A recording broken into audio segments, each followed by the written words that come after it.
Hello everyone, this is Tarif and welcome back to another new video. भाई ये video जो है वो कंटिन्यूशन है मेरी प्रीवियस वीडियो का। जो लोग देख के आए हैं गुड, जिन्होंने नहीं देखा वो एक बार जाके फिर से देख लें, क्योंकि इस वीडियो में भी मैं वही क्वेश्चन पेपर का कंटिन्यूशन करने वाला हूं। ये क्वेश्चन पेपर जो हम सॉल्व कर रहे हैं MA 2021 CUET का क्वेश्चन पेपर है, जो JNU ने तो नहीं डाला था बट बाकी यूनिवर्सिटीज के लिए कंडक्ट किया गया था, NTA ने करवाया था। कुछ क्वेश्चन सॉल्व कर लिए थे। अब हम लोग स्टार्ट करने वाले हैं क्वेश्चन नंबर 39 से, मगर उससे पहले एक दो चीजें कर लो। एक ये कि पेन कॉपी खोल के रख लो ताकि आप लोग लिखते रहो, बहुत ज्यादा फैक्ट्स में बोलने वाला हूं। सेकंड इंपॉर्टेंट थिंग, चैनल को सब्सक्राइब कर दो जो लोग नए हैं, और शेयर भी कर दो, बाकी कमेंट करते रहा करो भाई। फर्स्ट क्वेश्चन हम लोग डिस्कस करते हैं, क्वेश्चन नंबर 39 जो आपकी स्क्रीन पे आ रहा है। क्वेश्चन पेपर नीचे भी अटैच किया है, पूरा डिस्क्रिप्शन बॉक्स में एक बार जाके देख सकते हैं। Marx was influenced by German idealism, French socialism, English and Scottish political economy, or all of the above.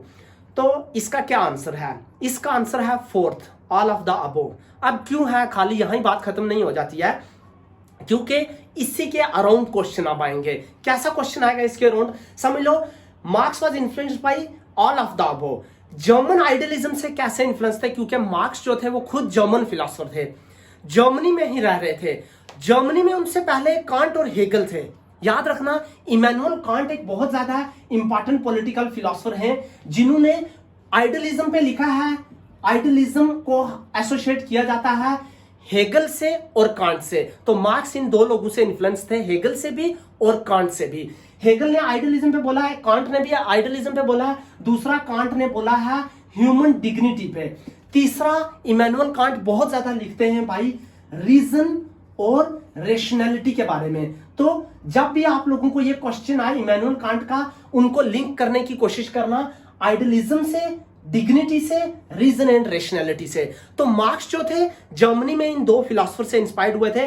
तब भी जर्मन आइडियलिज्म किसका था? इमैनुअल कांट का और हेगल का, इससे इंस्पायर हुए थे। साथ में ही English and Scottish political economy से भी वो इंस्पायर हुए थे, क्योंकि वो इंग्लैंड में आए थे, जर्मनी से इंग्लैंड में आए थे, बाद में वहां पर रहे बहुत टाइम। उस जो टाइम था उसमें वो English and Scottish political economy से भी इंस्पायर हुए हैं।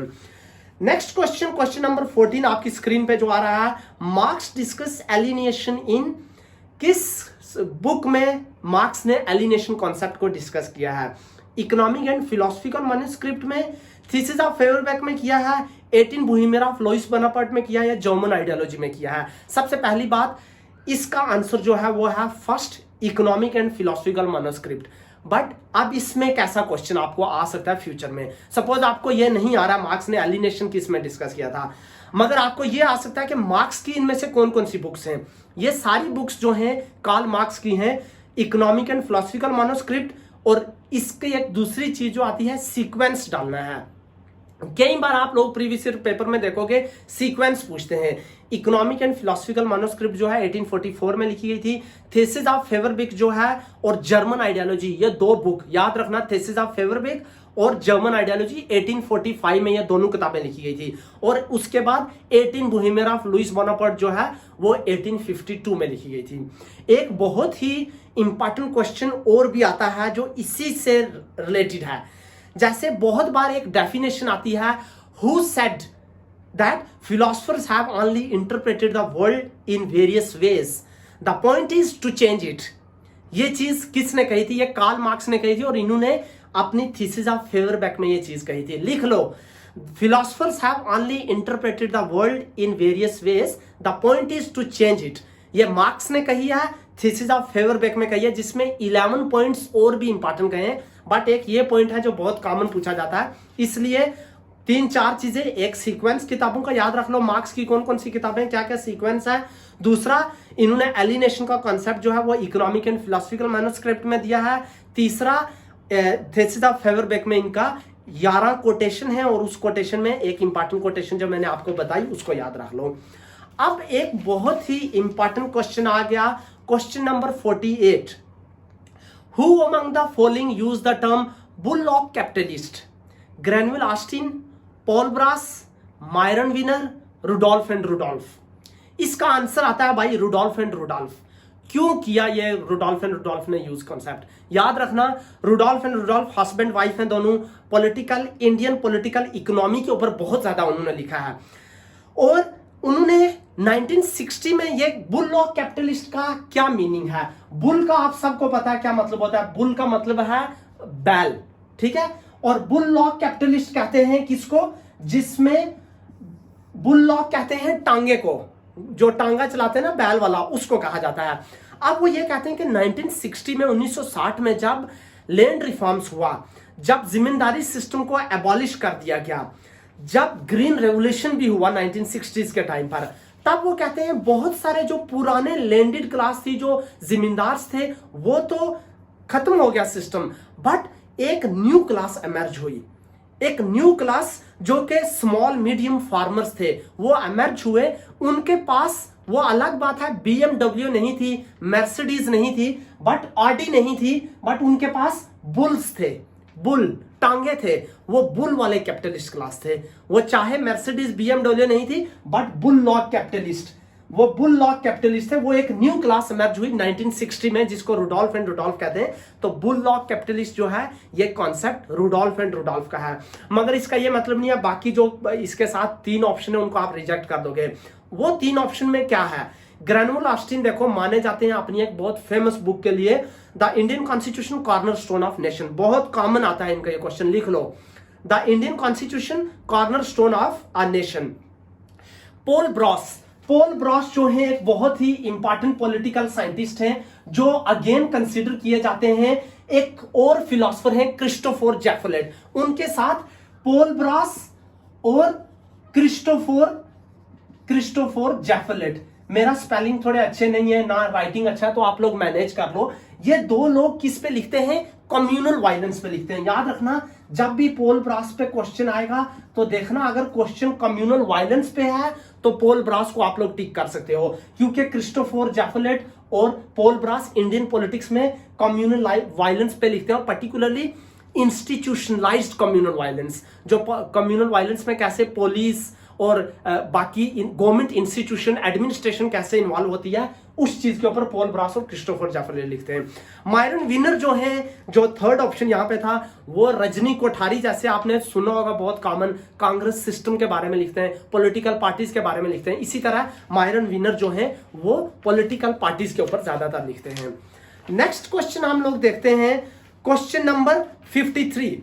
Self regarding and other regarding is theorized by, ये मैंने थोड़ा बहुत कल भी आप लोगों को बताया था प्रीवियस क्लास में। JS मिल जो हैं वो एक लिबर्टी के फिलोसोफर हैं, जो लिबर्टी पे लिखते हैं, और उन्होंने एक कॉन्सेप्ट दिया था जिसमें वो कहते हैं हार्म प्रिंसिपल। याद रखना, ये क्वेश्चन बहुत कॉमन आता है, हार्म प्रिंसिपल किसका है? हार्म प्रिंसिपल याद रखना JS मिल का है। और उस हार्म प्रिंसिपल में JS मिल 2 चीजों को बात करते हैं, एक करते हैं सेल्फ रिगार्डिंग और दूसरा करते हैं अदर रिगार्डिंग, जिसमें वो ये कहते हैं कि आप लोगों को लिबर्टी है, आप लोगों को बहुत ज्यादा फ्रीडम है, बट आपको उतना फ्रीडम है कि आपकी फ्रीडम दूसरे इंसान की फ्रीडम को हार्म नहीं करनी चाहिए। आपको फ्रीडम है, बट उतने तक है आजादी कि आपके अपने तक महदूद हो। अगर आप दूसरे के सफीर में इंटरवीन करोगे तो तब आपको रोका जाएगा। एक छोटी सी एग्जांपल से समझाता हूं। आपको आजादी है अपने रूम पे बैठ के टेप लगाओ, मोबाइल से सॉन्ग्स लगाओ, स्पीकर लगा के सुनो, बट इसका यह मतलब नहीं है दूसरे घर में पड़ोसी बैठा तो उसको डिस्टर्ब करो। अपने रूम पे साउंड लगाओ, उतना साउंड लगाओ जितना रिक्वायर्ड है आप सुन सकते हो। दूसरों को डिस्टर्ब अगर करोगे तो पुलिस बुला ली जाएगी। इसलिए हार्म नहीं करना है, दूसरे की लिबर्टी को आपको JS मिल कहते हैं हार्म नहीं करना है, अपनी लिबर्टी को अपने तक महदूद रखो, self regarding. If it is intervening in the liberty of other people's other regarding, then state will punish you, state आपको जो है सजा देगी। that's why self regarding and other regarding is theorized by JS Mill, John Locke, James mill, JS मिल और John Rawls. तो इसका answer क्या आता है भाई? JS मिल आता है। ठीक है, नेक्स्ट क्वेश्चन जो है वो कंपैरिजन है, क्वेश्चन नंबर 54। कैपिटल बुक किसकी है? प्रिजन नोटबुक किसकी बुक है? थ्योरी ऑफ जस्टिस किसकी बुक है? एनार्की, स्टेट एंड यूटोपिया किसकी बुक है? कैपिटल बुक जो है क्लियरली हम सब लोगों को पता है, दास कैपिटल बुक लिखी है कार्ल मार्क्स ने। मैंने अपनी इस नोटबुक पे, ये आप लोगों को दिख रहा होगा, पूरी तरह से लिखा है क्लियरली कि कार्ल मार्क्स ने कौन कौन सी बुक्स दी हैं, कौन कौन से आइडियाज दिए हैं, ये आपको बाद में बताई जाएगी, अभी फिलहाल इस पे नहीं आऊंगा। मगर कैपिटल दास कैपिटल जो बुक है वो लिखी है कार्ल मार्क्स ने। प्रिजन नोटबुक भाई लिखी है एंटोनियो ग्रैम्शी ने। ग्रैम्शी को प्रिजन में डाल दिया था, जेल में, वहां से उन्होंने बुक लिखी है। उनका बहुत ही इंपॉर्टेंट बुक है ये prison notebook. Theory of justice कल भी हमने क्लास में डिस्कस किया था। थ्योरी ऑफ जस्टिस 1971 में बुक लिखी गई है, जॉन रॉल्स ने लिखी है। जॉन रॉल्स जस्टिस पे लिखते हैं, ये बात याद रखना। डिस्ट्रीब्यूटिव जस्टिस उनका बहुत इंपॉर्टेंट कॉन्सेप्ट है। जस्टिस एज फेयरनेस उनका बहुत इंपॉर्टेंट कॉन्सेप्ट है। मैं बार बार बता रहा हूं, जस्टिस एज फेयरनेस याद रखना। एनार्की स्टेट एंड यूटोपिया किसका कॉन्सेप्ट है? रॉबर्ट नॉजिक का कॉन्सेप्ट है। नॉजिक ने एंटाइटलमेंट थ्योरी भी दी है, और नॉजिक जो है वो लिखते हैं एनार्की स्टेट एंड यूटोपिया, याद रख लेना, ये बहुत इंपॉर्टेंट बुक है। अब उसके बाद जॉन लॉक का एक कॉन्सेप्ट आता है। For John Locke knowledge is based on experience, divinity, reason और नॉन मैटेरियल सोर्सेज। क्या आंसर हो सकता है भाई इसका, आप लोग बताएं। मगर यहां पे आंसर है इसका, for John Locke knowledge is based on, first है आंसर एक्सपीरियंस। क्यों ये बात जॉन लॉक कहते हैं, कॉन्टेक्स्ट जानना बहुत ज्यादा जरूरी है।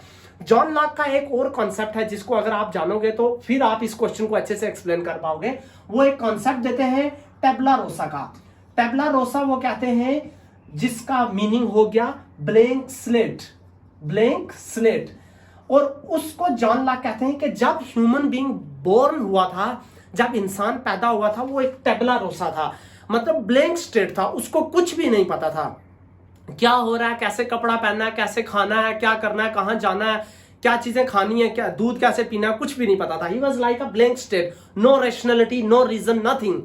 बट आस्ता आस्ता इंसान ने अपनी सेंसर्स के थ्रू, अपने डिफरेंट सेंसेस के थ्रू एक तरह का एक्सपीरियंस किया।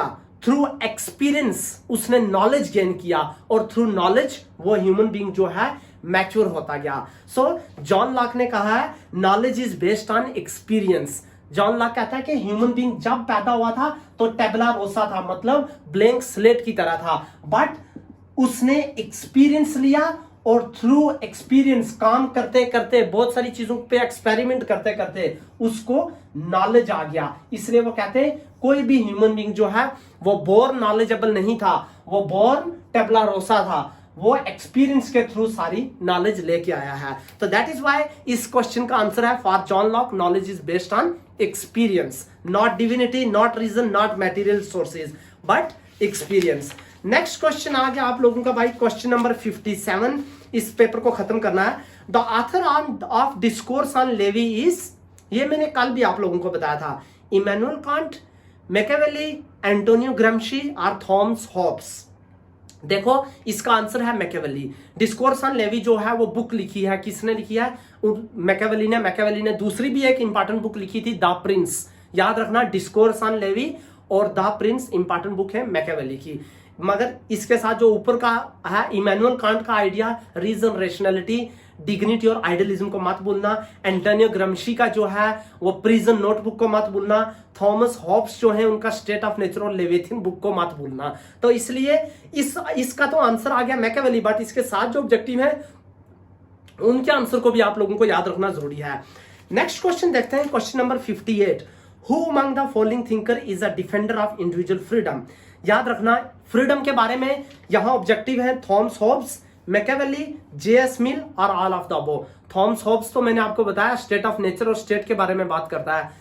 मैकियावेली भी जो है वो प्रिंस के बारे में बात करता है, रूलर के बारे में बात करता है, वायलेंस के बारे में बात करता है, स्टेट क्राफ्ट के बारे में बात करता है, फॉर्च्यून के बारे में बात करता है, कंपेयरिंग फॉर्च्यून विद वीमेन के बारे में बात करता है। बट जेएस मिल जो है ये है इसका आंसर, क्योंकि जेएस मिल लिबर्टी के बारे में बात करते हैं, इंडिविजुअल फ्रीडम के बारे में बात करते हैं। उन्होंने एक बहुत ही इंपॉर्टेंट बुक लिखी है, जेएस मिल का एक बहुत ही इंपॉर्टेंट बुक है, याद रखना, ऑन लिबर्टी, वो उनका इंपॉर्टेंट बुक है। और उसके साथ एक बहुत इंपॉर्टेंट बुक है जो एग्जाम में बहुत ज्यादा पूछा जाता है, subjugation of women. Subjugation of women एक इंपॉर्टेंट बुक है जेएस मिल का, राइट। तो ये क्वेश्चन नंबर हो गया 58। मूव करते हैं क्वेश्चन नंबर 59।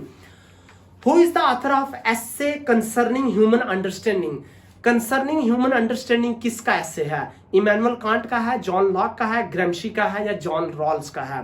तो concerning human understanding John Locke का ऐसे है। जॉन लॉक का एक बहुत और इंपॉर्टेंट ऐसे भी है, 2 ट्रीटीज ऑन गवर्नमेंट, राइट। तो 2 ट्रीटीज लिखी हैं जॉन लॉक ने, और कंसर्निंग ह्यूमन अंडरस्टैंडिंग भी जॉन लॉक का है। इमैनुअल कांट का क्या था वो मैंने आपको बता दिया पहले ही।